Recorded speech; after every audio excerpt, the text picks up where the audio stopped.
Okay, so they're coming out with a new Allen Iverson documentary. It's a book called Not a Game that I've been meaning to read. So I think it's time for me to read it. I'm just going to give you guys just a little bit of a preview of what the book is talking about. It's saying former NBA star Allen Iverson was once one of America's most famous athletes, a trendsetter who transcended race, celebrity, and pop culture and emerged from all the past to become one of the most successful, highly compensated athletes in the world.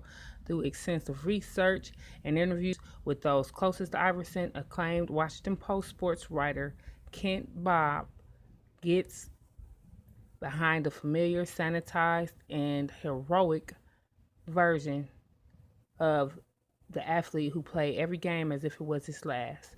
It says here that the practice went devolving even deeper to discover where Iverson's demons lurked. He drank too much, stayed out too late, spent more money than most people could spend in a dozen lifetimes, blowing more than 150 million of his NBA earnings alone. His then wife, Tawana, tamed the bad boy, tried to keep her husband and family on the rails, but she was no match, as so many others learned on basketball courts, for the force of nature that Iverson was jealousy, meanness, and a restless, eventually wearing down even his biggest fans, teammates, and eventually his most formidable opponent.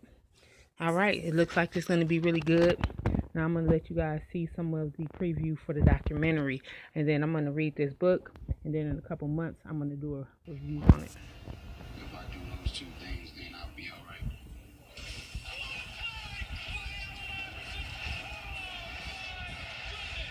He was an assassin with the basketball. That guy gives maximum effort. His game transcends. He had a heart bigger than his body. He didn't back down. He was fearless. Iverson has Jordan. The crowd is into it. Allen shades great. Gets two. He crossed over Jordan. Mike said no. Allen said yes. The book and the crowd loves it. He just represented what the city was about. I loved them, and they loved me. Why Georgetown over the others? They gave me a chance. The one thing that she said to me that hit home was that if you don't take my son, they'll kill him. He saved my life.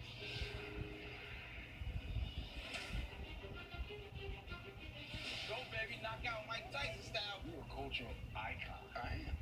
I know it. He changed my culture. Allen changed basketball. We think of him as an outlaw. What he really was a revolutionary. Braids, hats, street swag. It's cool being you. Ain't nothing wrong with being you. People loved him.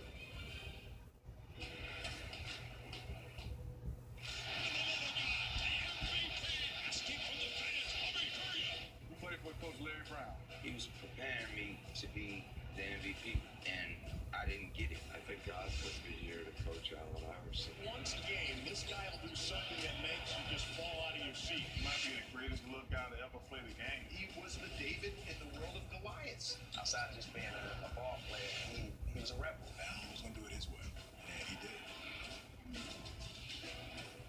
When I die, if I'm fortunate enough to come back, I want to be